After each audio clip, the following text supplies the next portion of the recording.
able to deliver offshore projects at that rate, whilst at the same time competing with every other country in Europe with a coastline, who at the same time is going to be looking to use the same resources, and in many cases with a sort of a decade's head start on us. So we've plenty of challenges, but actually plenty of opportunity there as well.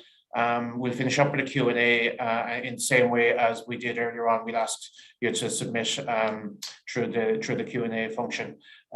So I suppose we'll kick off with Deirdre. Thanks, Aoife, and if Deirdre's able to switch on, thanks very much. Good morning, everyone. I'm Deirdre Nagle. I'm the head of the Planning and Environmental Practice in MHC. I just want to apologise in advance because after my slides, you're going to see a lot of slides of very impressive boats and infrastructure. I did suggest that perhaps a photograph could have been taken of me on a helicopter, which I could have used in the slides, but apparently there just wasn't a line item in the budget for that. So apologies in advance. If you want to go on to the first slide, Aoife, I'm just going to talk generally about where we are in the marine reform legislative process, which hopefully will provide some context for the further discussions from the other speakers. So you'll all be familiar that the maritime area, the Marine Area Planning Bill was published in June 2021 in tandem with the National Marine Planning Framework. So it's currently at committee stage in terms of its process through both houses of the Oireachtas. The committee stage can be lengthy, and most amendments are made at this stage. So it's really important that you keep an eye on this stage and how the bill is progressing through the committee. Government and opposition members are called on to move each amendment they've put down and discuss it with the Minister. And once each section of the bill has been agreed to, essentially, the bill is set down for a report stage.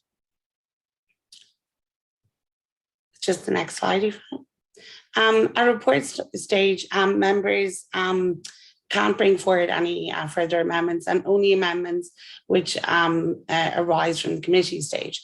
So if the government wants to introduce new amendments on report stage, it can do so by recommitting the bill, which effectively returns the bill to the committee stage in respect of those individual amendments that the government wants to move.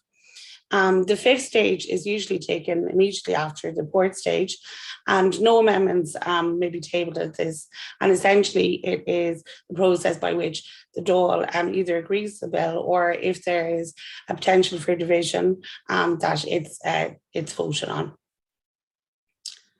Just next slide. So if passed in the Dáil, it goes on to the Seanad.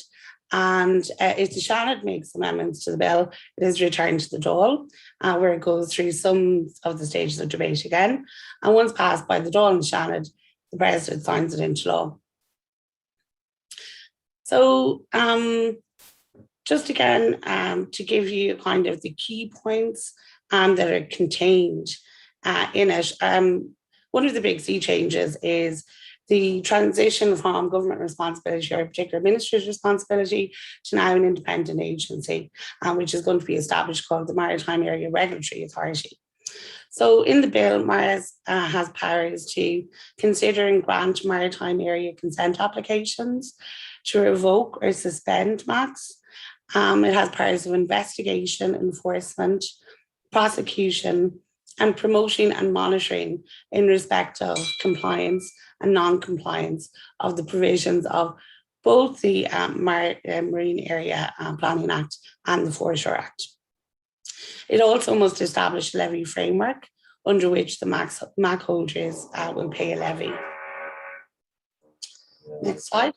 In terms of the levies, the levy framework can provide for different levies to be paid for different classes of MACs. So for levies to be paid on the occurrence of specified events, for example, further consents to be paid, or a certain amount of generation or a grid connection, or for circumstances when a levy may be a nil or a token amount. The MARA must have regard to the following when establishing the levy framework. And it's interesting to take note of these factors, which include the likely profit to be gained by the MAC holder, the financial means of potential MACs, holders of MACs, the likely public benefit of the development, and the marine planning policy statement, which will be prepared by the Minister. The Minister for the Environment may invite MAC applications for what's called in the bill relevant maritime users. This includes offshore wind projects subject to the following. So an application for a foreshore lease was made before the 31st of December 2019 and which has not been finally determined or abandoned or withdrawn before Section 97 of the MAP comes into force. A foreshore lease or a valid connection agreement and confirmation of eligibility to receive a connection before the 31st of December 2019. Such special cases are to be assessed by the Minister as opposed to MARA. And the Minister is required to give public notice that he intends to invite MAC applications or has received MAC applications. The functions of the Minister under the special MAC provisions are only in force until the establishment of the MARA. And after this, these functions can be carried on or completed by MARA. The intention of the government is to establish MARA within a period of 12 months after enactment. And apparently that process is already underway. Once the MARA is satisfied that the applicant has complied with all necessary requirements, they're required to give a decision on a MAC application within 90 days in the bill, and to the extent that it is practicable to do so. So obviously this provides an avenue for potential extensions or requests for further information. The MARA may refer a point of law point to the High Court for a decision. This actually affects the ability of An Bord Pleanála to do the same thing in onshore applications. However, that power is very rarely exercised by the board. A MAC is required before development planning permission can be sought, and the use of the MAC will be conditional upon the granting of such planning permission. So unless the deadline also is extended by the High Court, a judicial review challenge must be lodged within 8 weeks from the date of publication of the decision. So this is a reduction of the current judicial review period under the Foreshore Acts. In terms of next steps around the Marine Area Planning Bill, the bill is extremely lengthy and very complex for anyone who has attempted to wade through it. The two main themes that have emerged in the debates in the Oireachtas have really focused on participation and protection. In November, the government intend to commence preparation of the Marine Protected Areas legislation. And in fact, there's been calls from some TDs for a delay to the implementation of the MAP in its absence. The government has, however, pushed back on this and highlighted the need for it to remain independent of the statutory consent process, which means that the Marine Protected Areas legislation will post-date the enactment of the MAP bill, which is very good news for people who've been on waiting its implementation. The government intends to investigate, however, the feasibility of pre-designation for important habitats, species, and ecological functions through the designation Marine Area Plan process. So, as you'll see, something which is not getting a huge amount of traction in the debates is actually the requirements, I suppose, to actually build these projects and more importantly, to facilitate Ireland competing in a very much global market, and that the Irish legislation would, to some extent, reflect other processes that are much more advanced.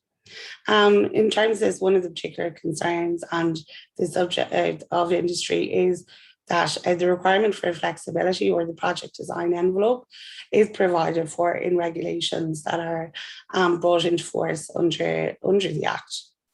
The European Commission guidance document on wind energy developments and EU nature legislation was published in November 2020.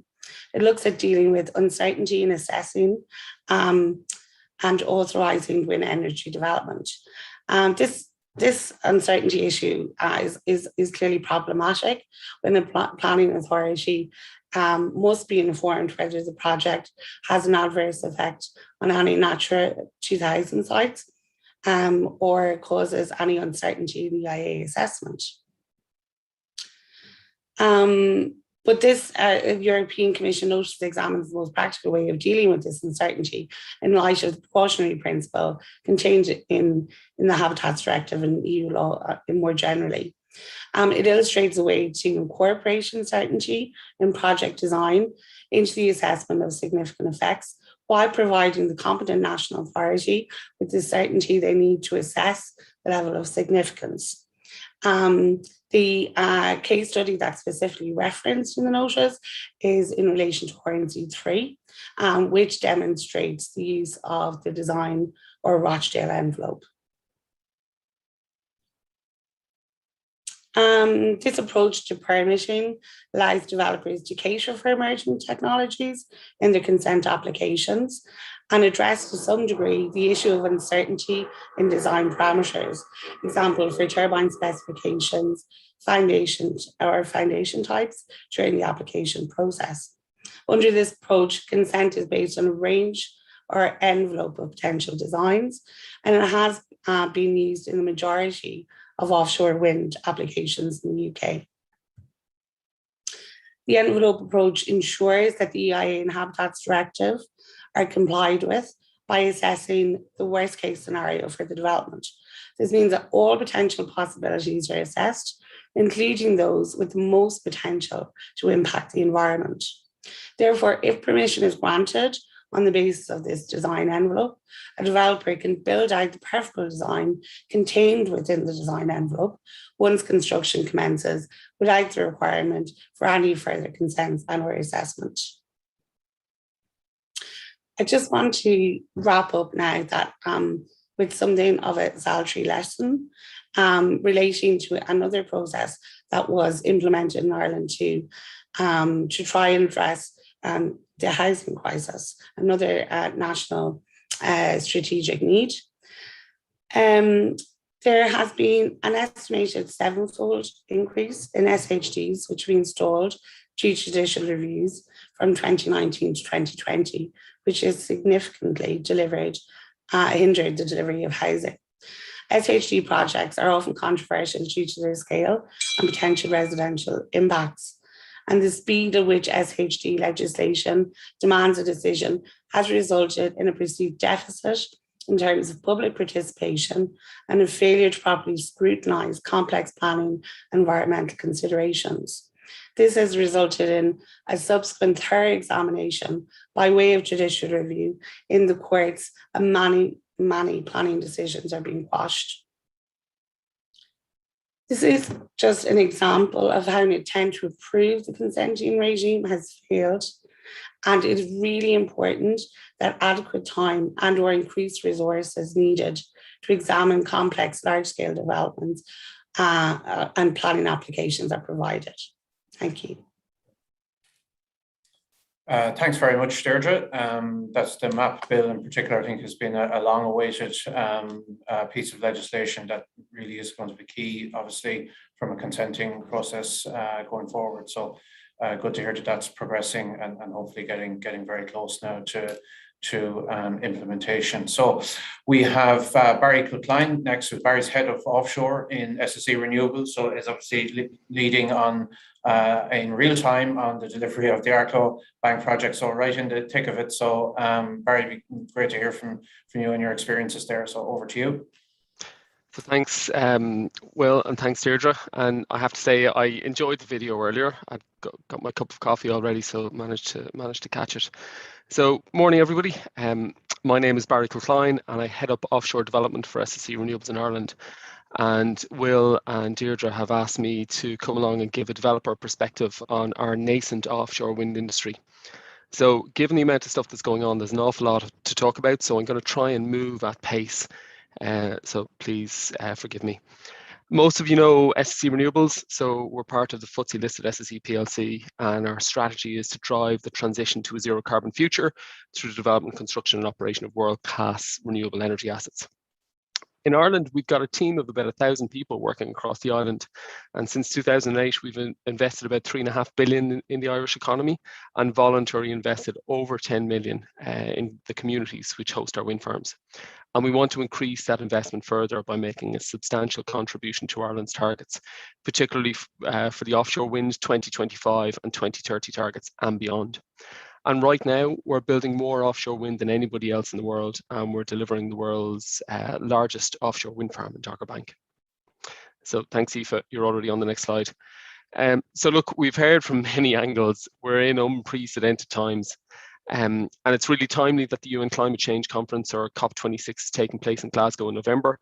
We're a principal partner to the UK government, and we were delighted last week to sponsor a joint event hosted by Chambers Ireland and NI Chamber, which saw the three most senior politicians on the island coming together in Belfast to discuss COP26 and their work on climate action in Ireland and Northern Ireland. Aoife, you might move on to the next slide, please. So unprecedented times, and you've heard a lot of this already this morning.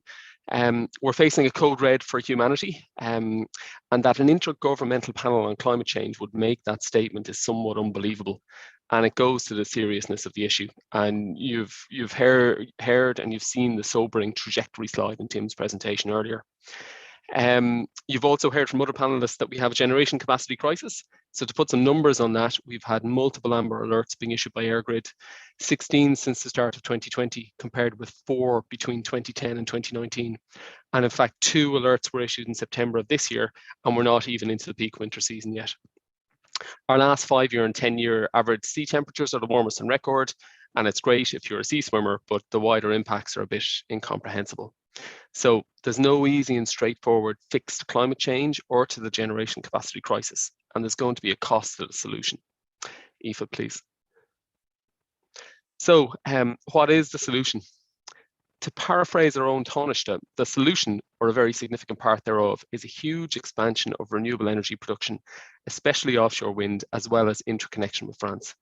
And we in SSE absolutely agree with them. Offshore wind is fantastic. I know I would say that because I'm a developer of offshore wind, but it provides renewable power at scale, higher load factors using our own natural resources, and it means less of a need to run fossil fuel plant in the long term. And Ireland has set ambitious 2025 and 2030 targets for the offshore wind industry. So happy days for developers, no? Given our 2025 targets, by this stage, we should be well into the delivery space, but we're not. And to some degree, it's worrying because focus appears to have shifted to 2030 targets, and our interim targets of 2025 seem to have been quietly abandoned. And that's quite concerning in the context of the time that it takes to deliver these offshore projects. You're talking 10 to 12 years at least. So MAP, whilst being prioritised, is still going to take months to progress primary and secondary legislation. And we estimate the MAP projects will not start to deliver until 2028 at the earliest. And I know this conflicts with Bernice's optimistic view earlier, and I'd love to agree with her, but I think it's fair to say that 5 gigs by 2030 is at this stage, unfortunately not achievable. And at this point, I have to mention our own Arklow Bank Wind Park Phase 2, which have progressed by the government under the Foreshore Act, and its existing lease can deliver by late 2025. And we think that that'd be a fantastic test case for offshore at scale in Ireland, kickstarting all elements of the supply chain, establishing Ireland's credibility, and helping to avoid further dependence on fossil fuel. Next slide, please, Aoife. So look, it's easy to focus on the challenges, and I'll go through some of them now, but we need to acknowledge that we have made progress as an industry, as Will has stated, from scratch. The MAP bill has clearly been prioritised by government. We now have a very high level understanding of the offshore grid strategy that EirGrid are proposing, but we're lacking critical details. Consultation has commenced this week on the draft ORES T's and C's, and CRU's proposed decision paper re the offshore connections policy, which is great. And a fisheries forum is about to be established. However, as an industry, we're not making things easy for ourselves. Some really key challenges still remain. So the MAP bill has been prioritised, but it has yet to pass through the Oireachtas, and a significant amount of secondary legislation will also be required to support it. So it looks like it'll be mid-2022 before this full process is completed, and it looks like it'll be mid-2023 before projects are in a position to submit fully formed planning applications to An Bord Pleanála. And it'll likely take a further 18 months to 2 years for projects to secure unchallengeable consent thereafter. As currently proposed in the MAP bill, if developers have their planning refused, even on a technicality, then their MAC will be rescinded. So this leaves developers having spent tens of millions of euros and invested years of development with nothing to show for it. And we believe that this one-shot concept of planning is just simply inequitable.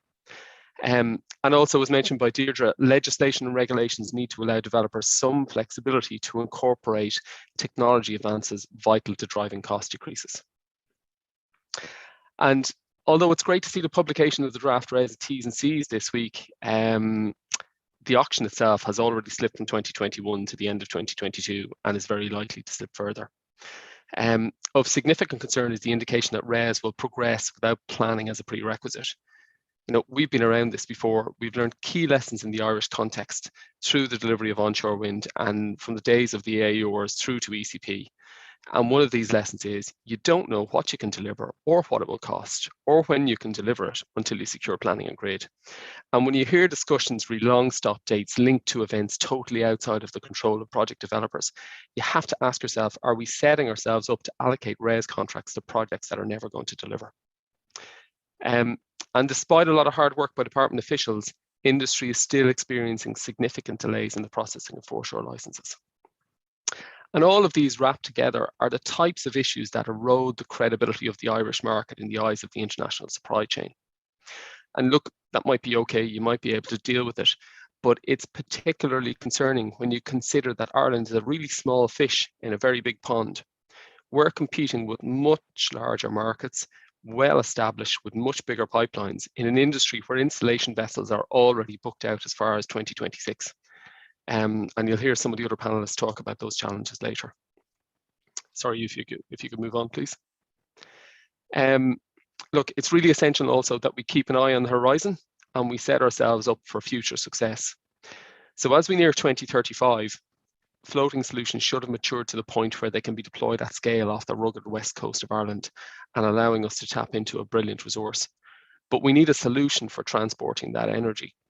So despite EirGrid's industry-leading work in maximising the amount of renewables on the system, Ireland's electricity system has limitations, and we need to address these limitations. Otherwise, we're going to reach a cap in terms of the level of decarbonisation we can achieve. And it's going to take over a decade to address this. The good point is that we have some time. Whether we do this by interconnection, very large scale storage, similar to our own Corriglass pumped storage project, and as discussed earlier by some of the other panelists, or a combination of multiple approaches, we need to figure out how to do this. And we also need to determine the most appropriate transmission technology, be it traditional interconnectors, superconductors, hydrogen storage, or hydrogen transport. And finally, we need to ensure that the necessary investment signals and funding are clearly delivered far enough in advance to ensure a successful industry. So final slide, Deirdre, or final slide, Aoife, sorry. So look, the time for talking about renewables is long gone, and we need immediate action today.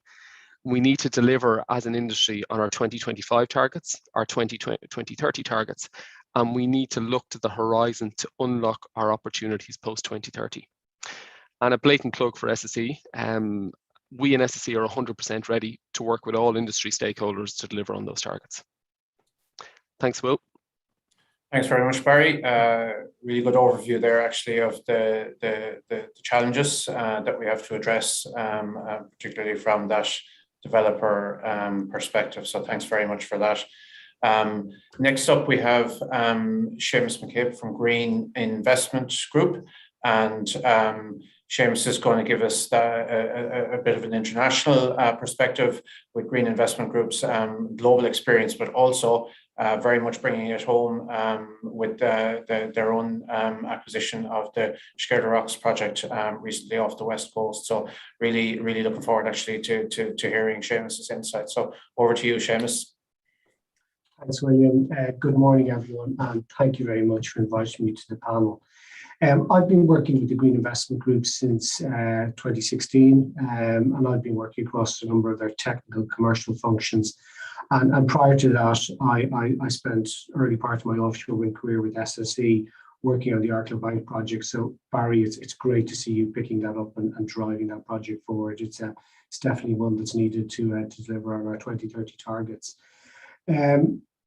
I've spent most of my career working on projects during the construction phase in offshore wind and in bringing projects to financial close. So this really is an area that is quite new to Ireland in trying to deliver bankable, investable projects to the market. But maybe I'll touch a little bit first on our history, because we're a new entrant into the Irish market. And the genesis of the Green Investment Group is we came together with the Green Investment Bank in 2017. Both organisations have been on a similar journey. The UK government had set up the Green Investment Bank to attract capital and investment into the offshore wind sector, because at that time it was an asset class that wasn't mature. There was a certain amount of there wasn't any investor confidence in that asset class, whereas it is now a very mature, attractive asset class that has no shortage of capital wanting to invest in that project. So we acquired the Green Investment Bank in 2017, and we brought together one of the world's largest specialist green investors to start delivering on projects. And at that point in time, our business was very much focused on the construction and operation phase of projects. And now, and really since that acquisition and combining the forces of those two organizations together, we've started to move at pace into the offshore wind development space. So it is against that backdrop that we've looked at the Irish market and we've asked ourselves, is this a sector that we'd like to be deploying capital into, given our success and track record in deploying capital projects globally? You might move to the next slide, please.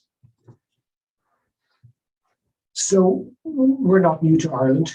Macquarie has been working and investing in Ireland since 2003. We've deployed over 500 million euros worth of capital into Irish businesses across a wide range of sectors, not just renewables. We've led the investment of 10 new schools in our public-private partnership investments, and we've supported the delivery of education across Ireland. In particular, the Grange Gorman education facility was funded and developed by Macquarie Capital. We've been a major infrastructure investor into Ireland's waste-to-energy infrastructure. We have a position within the Covanto waste-to-energy facility in Dublin, which is thankfully delivering well-needed energy into the Dublin market. And we've also led our air finance business out of Ireland, where we lease and fund over 250 aircraft and helicopters, and provide strong support to what has been the aviation has been an extremely strong aspect into the Irish economy, and we've supported that all along. So for offshore wind, we've quite a long track record. We've realized successful projects across multiple geographies and support regimes. We've partnered with a diverse range of different utilities and investors across the spectrum. A lot of our recent development partners, in particular in floating offshore wind, has been with TotalEnergies out in Korea. So we're probably looking at taking forward what would be the world's first commercial scale floating offshore wind farm in that market. We're present in the UK. We recently acquired the Outer Dowsing. We recently acquired the Outer Dowsing project in round 4, and we're in active development in that project. But we've supported over 20 offshore wind projects since 2013, either through funding and/or development activities. And we've been very active in the sector with market-leading transactions and providing innovative financial solutions to support the delivery of projects. So we'd like to class ourselves as a pioneer in offshore wind, and we're hoping to be a pioneer when it comes to taking innovative projects forward in Ireland. We're a developer, we're a sponsor, we're an investor. We've a very strong track record in leading projects around the globe. And we've had visibility of over 1,000 offshore wind turbines across our portfolio. So that allows us to enable the power of the portfolio to optimize and help us inform how we're going to develop our projects first forward. Back in the early part of the last decade, we were the first financial investor into UK offshore wind through our investment into Galloper at construction stage. And we took a leading position in stepping into the Asian market to deploy offshore wind. I mentioned our positions in round 4 and our strategic partnerships we've taken there, and we're actively pursuing opportunities in the next leasing round in Scotland, which we made a small announcement about yesterday around how we're looking to the future in the energy transition with the proposal to develop a hydrogen hub on the island of Flotta. So these are the types of activities that we're looking to do globally, and these opportunities will be coming up in Ireland over the short to medium term. But our focus now in Ireland is how do we open up the Atlantic margin? How do we support Ireland in delivering on their 5 gigawatt targets? A lot of the focus and attention has been on the East Coast, but we're looking to enable the West Coast now and bring forward a pioneering project in that space and acting as a catalyst to enable further opportunities on the West Coast of Ireland. So while we're new to the market in Ireland, we're very familiar with the landscape and what needs to be done. And we're looking forward to delivering that at pace, and hopefully that we'll see flexibility in the system to allow us progress projects, because this is the decisive decade and we've 8 years to deliver. Thanks very much, Seamus.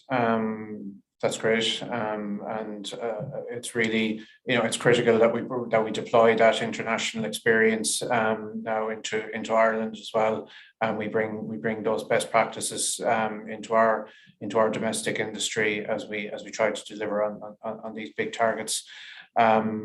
So next up we have Jim Arrigo.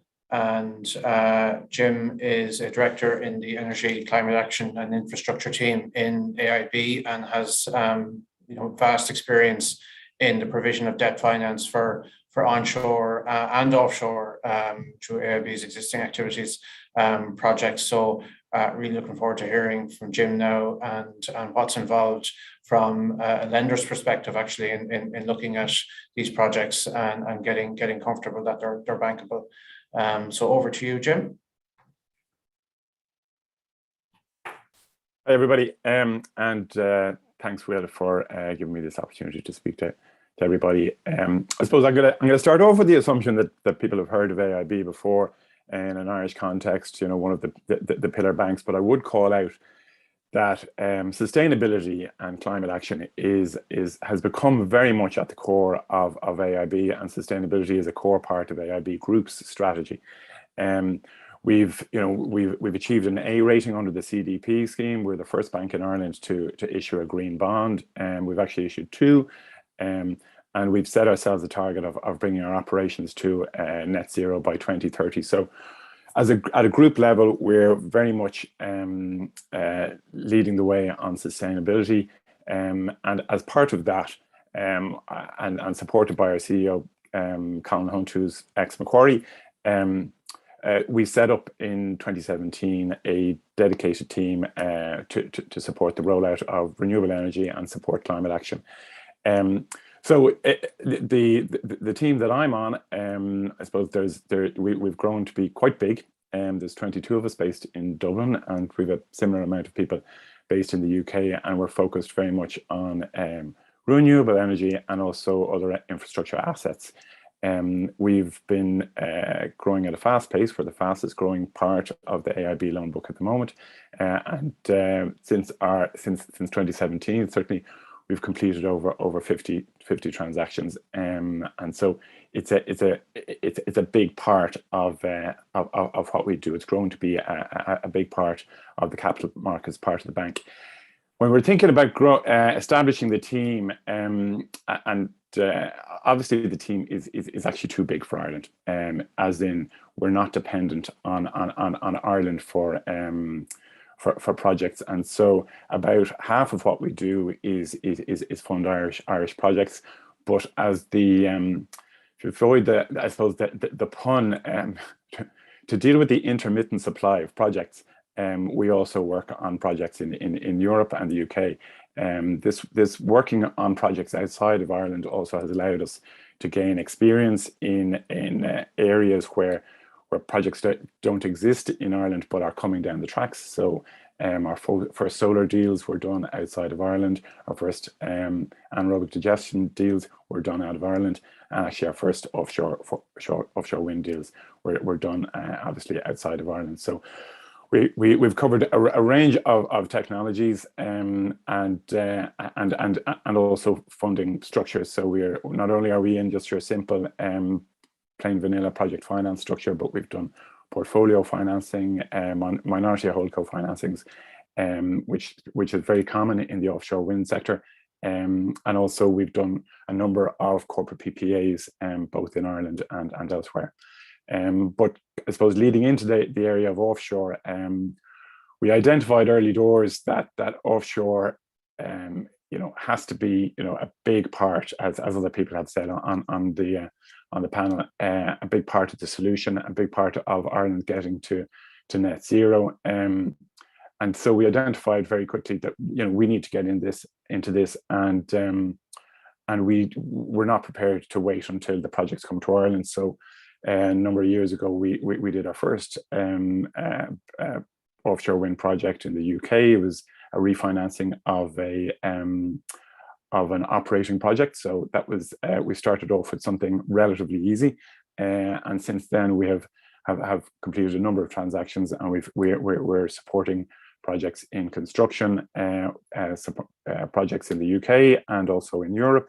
And so we've got good experience and are part of, I suppose, the lender group on, that's established and have established relationships with the investment banks that lead these transactions. So it's important for us to get ourselves match fit before offshore comes to Ireland. But when it does, we certainly have the ambition to support the projects themselves. In addition to that, I suppose we do recognise as well that what we want to do is do it in such a way that that captures as much of the opportunity for the Irish economy.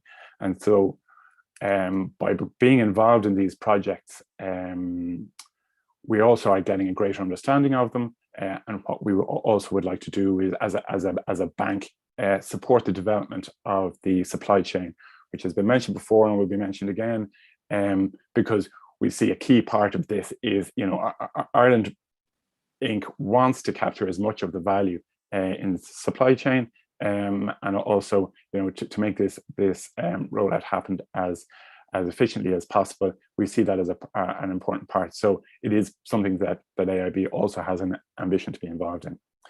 But just then getting back to, I suppose, maybe a banker's view of offshore wind, we're not just in it, but we're not just in it because because of the green dividend. We like it as an asset class. So that from our point of view, these are long-term assets. The risk associated with them is relatively low. It's well understood. Ireland is going to benefit from a lot of experience around the world, and certainly we're very happy that we've gotten under the bonnet of the projects to date, and so we're happy with the risk. And there's a bit of work in doing these transactions, but the large ticket sizes pays that off. It certainly is at the upper end of where a bank of AIB's size tends to do projects, but it's the nature of the beast, because ultimately these assets don't just cost a couple of hundred; they cost in the billions of euros to construct. So it is necessary that the ticket sizes are large. For a bank, one of the benefits is that these, as an asset class, it's not exposed to the economic cycle, and also helps us as a bank diversify away from other areas of concentration. Like obviously, just naturally, AIB has has an is long on, or is embedded in the Irish economy. So and also we would have a large exposure to property. So anything that is away from areas like that, well then obviously it's a benefit for us. So there's a diversification benefit as well. The other thing is that these assets don't tend to refinance as often as, say, corporate debt, albeit offshore wind would definitely refi more often than onshore wind. But again, there's a greater benefit to being in these assets. And then lastly, I suppose the benefit is that now that we have the capability and are involved in doing this kind of transaction, the outlook internationally is very, very strong. So what are the challenges, or what do I see as a banker, the challenges of rolling out offshore wind in Ireland? Well, they're not too different really from those identified with others. One of the differences is that you need you don't need just a small amount of finance. You need a lot of finance for these projects. And in the past, when Ireland did a very good job of developing PPP projects in this country, and the way they did it was to have a long, steady pipeline of projects. So international banks could have a look at this pipeline and go, you know what, we might do, we're not just going to go to Ireland and do one of these projects. We see that there's a visible pipeline of projects, and similarly, that's what's required here to attract, the volume of international banks that's required. We need to have a steady pipeline. The challenge for that then is as others have discussed, the issues around grid or confidence levels of grid and when it will be available. Planning.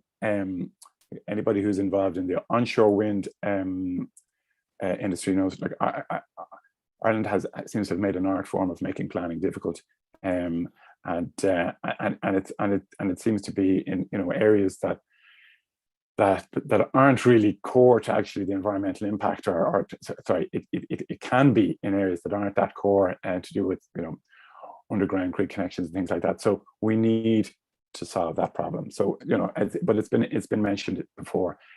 Community support, we would see as being key. Again, and it feeds into grid and planning. If you don't have the community with you, they're going to be difficult. And also, we do need to just make sure that the country understands what the benefits of this are, and they're part of the conversation.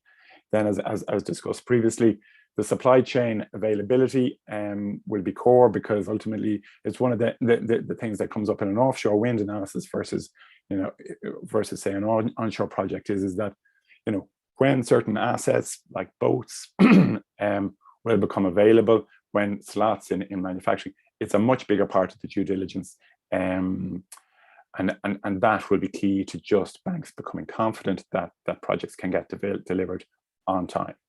Then finally, just on in terms of challenges, the international view of Ireland Inc. is going to play into it. In the same way as Ireland will have a look, AIB will have, before we do a project in another country, we have to get not just credit approval for the project, but we will have limits for how much we're exposed to a given country, and somewhere in AIB for every country that we lend to, there is a limit to how much we expose ourselves to that, and there's a credit paper done for the country. And similarly, banks will have to do that for Ireland, and so their view of Ireland will play into whether or not they're going to lend on a long-term basis, say 3 years of construction, 15 years of operations to an asset on the island of Ireland or offshore Ireland, and that would play into that. So it will be a key part into attracting banks. So then maybe just moving on to the next slide. Just I suppose again trying to input into the conversation. What are the difference between from a project finance perspective of offshore versus onshore or other types of project? Well, ultimately, the differences fall under two headings, I would see. Technically, the projects are more complex, but their scale and the experience offsets this. But it's not. It's I suppose the best way to kind of demonstrate it is that those who would be used to onshore wind, you typically have a turbine supplier. You might have a civils provider and an electrical contractor. On an offshore wind project, you have the turbine, but then separately the foundations are typically built by somebody else. Then the cables that go from the turbines that connect, that go in between the turbines, the array cables, is a separate contractor. There's a platform to put a transformer on, separate contractor. There's a transformer on the platform, separate contractor. So projects are more complex. Transmission is a much bigger part of the asset, bigger part of the investment, bigger part of the a cable underground is or cable under the water is exposed to more than the cable under the side of the road. Albeit we seem to still struggle with challenges from a planning perspective with just cables on the road in this country. So that's a bigger part of the analysis. And again, as I mentioned before, large boats are required. Sometimes they're bespoke, boats involved in the construction. So certainly we're involved in a number of transactions where, a particular boat is required to meet the construction timelines, albeit there are alternative boats that will take a bit longer because they can't hold as many turbines. So that's part of the analysis. I've mentioned the multi-contracted nature. And then the other part of it, which is a feature of offshore wind that isn't so much a feature of other project finance assets, is typically, a company like SSE or Ørsted or Equinor will may develop the project to a certain stage, and during construction they will sell part of it, and that has to be afforded, and there is flexibility in the documentation to accommodate the divestment of part of the project. So that would be something that's different. And the other thing is then the operation and maintenance strategy is typically different in an offshore wind project, where on an onshore wind we'd be used to, say, a 15-year O&M agreement. Typically offshore wind, the first couple of years is done by the OEM or in partnership with the OEM, but then either one of the shareholders, a subsidiary of theirs, will take over after about 5 years the O&M of the project. So again, there's contracts, there's interface risk, there's aspects of that are different for an offshore wind project. And then again, as I mentioned, the supply chain and operations have a bigger impact on the analysis, and also a bigger impact on the local economy. Then just thinking about the financing process, margins are slightly higher. The debt service cover ratio tends to be slightly higher than your typical onshore wind. And the other thing is that it is typical that, or it's often the case that there's a refinancing at COD. But ultimately, the big thing is that the transactions are much, much bigger. And this does play into, well, anybody who's thinking, well, look, banks have been coming to Ireland to do onshore wind for decades. It shouldn't be a problem for offshore wind. The scale is much bigger. If you've got a debt package that's 2 billion euros, 3 billion euros, well, then you're going to need a much larger group of banks. The process, as a result, is very, very different. Whereas, you and I and other banks would have gotten around the table and kicked around, well, planning issues, grid issues, technical issues. That doesn't really happen in an offshore wind project. To give people color of an offshore wind project, you have, if you have 20 banks involved or 30 banks involved, you have a due diligence call, and will you be delighted to hear that the lawyers are on the call, and all the lenders are on mute. So you send in your questions, and the legal advisor or the technical advisor will answer the questions, but the lenders are on mute because it's just not possible. So the nature of the process And as a result of that, you know, you have to be able to, as a bank, you have to be able to get your heads around the issues yourselves. It means that a template of how a deal works gets developed, and a group of banks that is comfortable with this approach gets developed over a period of a number of projects, and that's what we need to develop in Ireland. So, you know, that the banks that are involved in our club bank will hopefully then go into the next project and the next project after that and the next project after that. That's kind of what we need, and a visible, stable pipeline kind of helps with that. The other aspect is that, well, if you're being too fussy in your ability to contribute to the negotiation is obviously diminished if there's another 29 banks out there who are willing to take your place and dying to take your place on the debt package. So that's another aspect of that. But it also means that the terms and conditions just need to be palatable for everybody. So that's really, I suppose, a banker's perspective, and our experience of so far in offshore wind. We're very excited about it coming to Ireland. We want to play whatever part we can play, whether it's in the projects themselves, and as well as that, and supporting the development of supply chain if there's companies in Ireland that require finance to do that. But that's I suppose that's where we see it. Thank you very much. Great, thanks very much, Jim.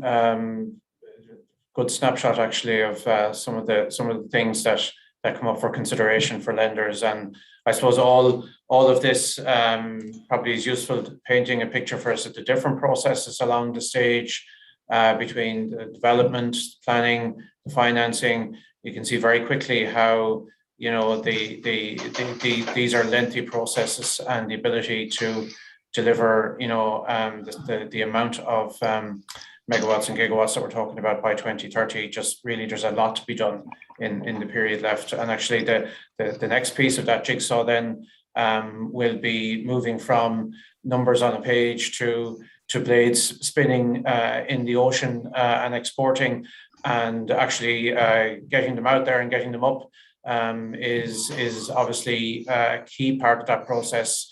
And Norman Skillen, who is the general manager for the UK and Ireland of Jan de Nul Group, knows all about that and the challenges involved in putting supply chain together and getting towers and blades out in the water.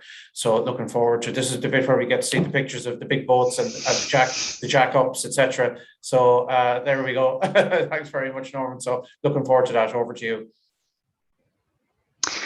Okay, thanks, Will, and good afternoon, everyone. And thanks to MHC for inviting me onto this panel this morning. Okay, as Will said, I'm Norman Skillen. I work for Jan de Nul. I'm the general manager for the UK and Ireland. I'm originally from South Down, scientist by background, have worked in the electricity industry and oil and gas industry, and for the last 8 years have been in offshore wind. So many of you, and I'm conscious I'm the only thing between lunch, maybe the Q&A, and me, so we'll move at pace here.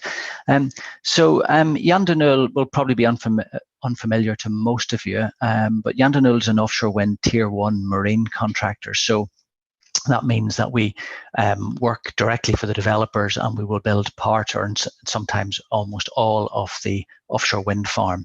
And we've built offshore wind infrastructure in Europe, Asia, and last year we did the first turbines in federal waters in the US.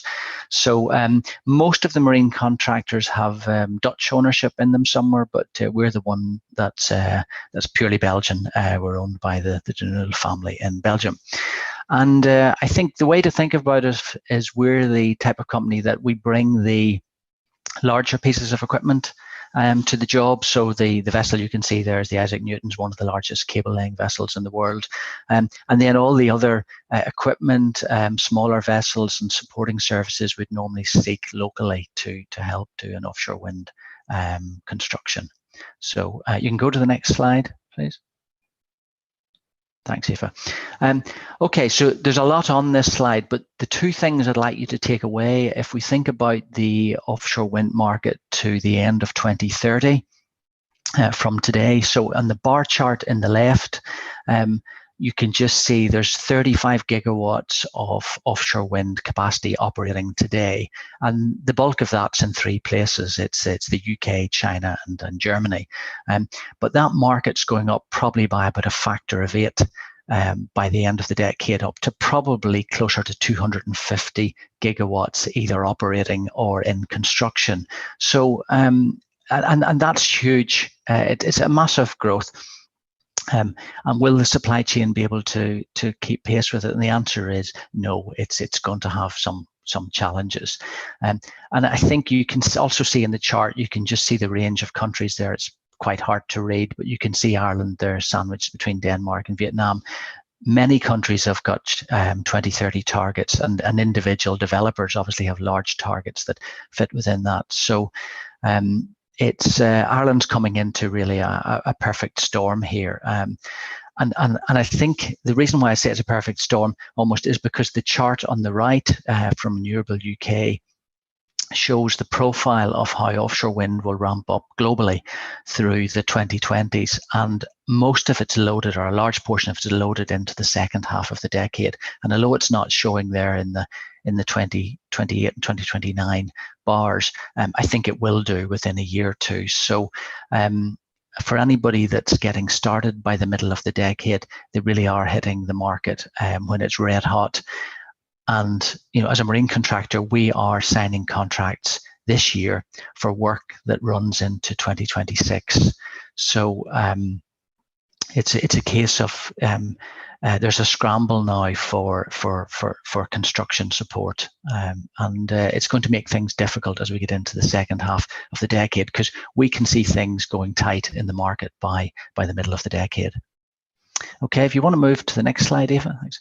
Okay, so this one, the second problem really is the size of the infrastructure. So up until today, you can see the vessel on the right is the Vol au Vent. It's a jack-up vessel we use for installing wind turbines at the moment offshore. And it can cope with up to about a 10 megawatt turbine, but really it's at its limits. And most of the existing fleet that's operating today has these limitations. But by 2023, we're already starting to see 13, 14 megawatts. And by the middle of the decade, probably everything will be what we call next generation equipment. So that's bigger foundations, bigger turbines, and indeed bigger cables and transmission systems. So the industry has to go one size up, and that's a challenge for the supply chain because it needs an investment. This type of vessel particularly is hundreds of millions of euros. So and it takes maybe 3.5, 4 years to design and build one. There have been lots of new builds announced, but we still don't think it's going to be enough for this 8-fold increase in activity. So, and the other challenge I think for the supply chain is when you're building infrastructure like this, how big do you build it? How big do you build it? The Voltaire, that will be the largest jack-up vessel in the world when it comes into service next year. And when we placed the order for it in 2019, we thought it was reasonably future-proof to get us through the 2030s, but now we're not so sure. So it's another challenge, wider challenge for the supply chain. But again, coming back to Ireland, if you're looking to build from the middle of the decade, you'll be looking to use next generation components. And the supply chain for the construction and installation of some of these components still doesn't exist today, or very little of it exists. Okay, if I can go to the next slide. So, and I'll go through this one very briefly, but I think for Ireland, there are some opportunities in the supply chain as well, particularly if you can supply into an Irish offshore wind market, you can supply into the export market. So there's lots of opportunities with some of the neighbouring markets as well in the UK and the US. Ireland produces a lot of very good technical and engineering graduates, and the offshore wind market is going to need double or indeed 3 times maybe the number of people through this decade to actually get through the global construction programme. So there will be opportunities. And I think the last point there, floating offshore wind, nobody has built a large floating offshore wind farm yet. So Ireland's not too late to get into the floating offshore wind journey and develop capability and potentially open up the whole ocean, and you have as much energy as you need there. So, but just to sum up, I mean, it is going to be challenging for the supply chain, and when we get to the middle of the decade, we do see shortages happening. So this will affect the programs of some projects. So it would be disappointing for developers who get to a point where they're ready to go to construction, but they can't get the equipment to do that. But I think we will see a little of this, or maybe a lot of it, in the second half of the decade. Okay, Will, thank you. That's great. Thanks very much, Norman. We're just running a little touch over time, so I think we still have time for one or two questions for that panel, but we'll try and keep it fairly tight for you all now. Actually, maybe Norman, just on the some of the points you made there, I suppose Ireland being a smaller economy anyway, and say for example relative to the UK, a smaller offshore pipeline and proposition, we probably are coming from a bit of a standing start, and we probably have particular challenges in getting our supply chain properly up and running for these offshore projects. What do you think would be what are the next steps maybe that we need to take in order to really get that going? Well, I think it's just it's engaging with the international supply chain, and I think as things become clearer on planning and grid, and now we looks like the auction next year, it's trying to get the international supply chain lined up to help and support Ireland. And then for companies based in Ireland that are interested in offshore wind, that I think it's back to Wind Energy Ireland, Enterprise Ireland, and the developers to help build a cluster which can share what's needed for offshore wind, and companies can then decide if it's something they want to have a go at or not. So it is but you can only do that at a certain pace, and while your market has uncertainties in it around when exactly it'll start, the supply chain will look elsewhere for work at the moment. So I think Ireland needs to get to the point where there is certainty about when things could enter construction or will enter construction, and then the supply chain will come. But early engagement is the key, especially when there's going to be a shortage of equipment. Great, thanks, Norman. Barry, I might just gently challenge you on something you said earlier on. I know you like a good challenge. You referred to the position, I think, which is outlined in the draft offshore res terms and conditions that we've seen earlier on this week, that projects don't necessarily have to have planning before bidding, that a foreshore lease or a marine area consent would be sufficient. And I think you made the point that, look, maybe that's a mistake. We've seen the issues that can arise from that, with projects getting auction awards maybe that then aren't going to get built. But look, on the other hand, we've also been talking about all the challenges and the delays and with everything else here now. Is it not actually useful? These projects are so big and the scale is so big, and as you said, the investment actually even to get to an auction bid stage is so fast. That is it unlikely maybe though that there's going to be projects just sort of wantingly pitching in for an auction? Is that part of the compromise maybe we need to make to get things going?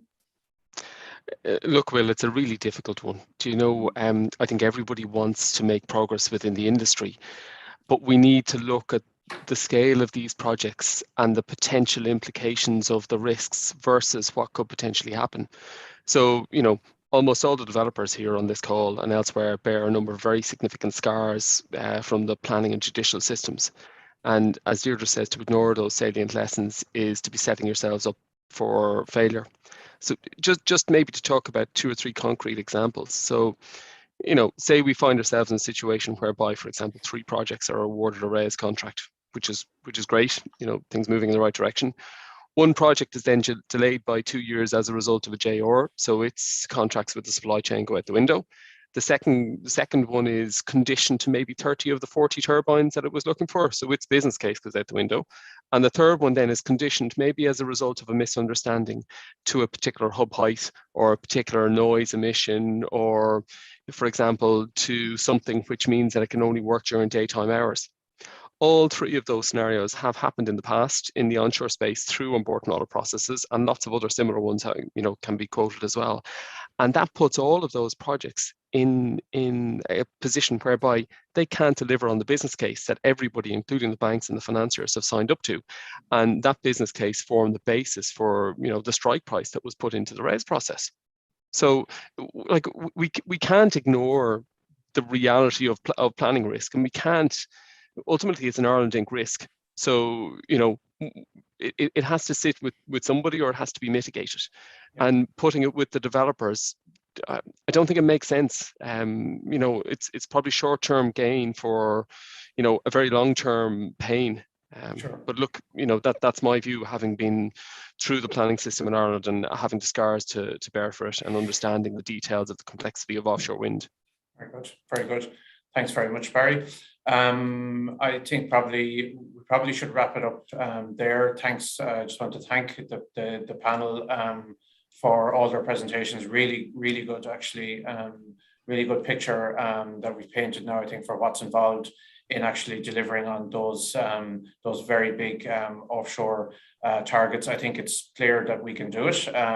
The expertise is in the country for delivering large infrastructure projects like this, and particularly wind generation projects. But I think we all know now the scale and the challenges ahead of us. Actually, it just hopefully is going to lead to a lot of activity over the next few years in delivering that. So I think maybe at this point, it just leaves me to hand back to Owen to wrap up on behalf of Mason Hayes and Curran. Thank you, Will, and thanks everyone for a very interesting panel on offshore wind. So I think we're running over time, so all that's really left for me to do is just to thank everyone for attending and participating today, and for the Q&A, and for each of the panelists to giving up their time to join the conference this morning without even the offer of a cup of tea or coffee or a nice pastry. And hopefully we'll be rectifying that next year. I think what's clear from today's session, is that there is more capacity required on the Irish energy system, but it has to be the right kind of capacity. And I think there were kind of three. I think the Mike Berners-Lee's comments at the end in terms of what we need to do to leave this place as a better world: respect all people, respect the environment, and respect for truth. So I think they're sort of good message to leave everyone with today, and to enjoy the rest of their week. And I look forward to seeing you again at another event or as clients in the not too distant future. Thank you very much, everyone, and have a good afternoon.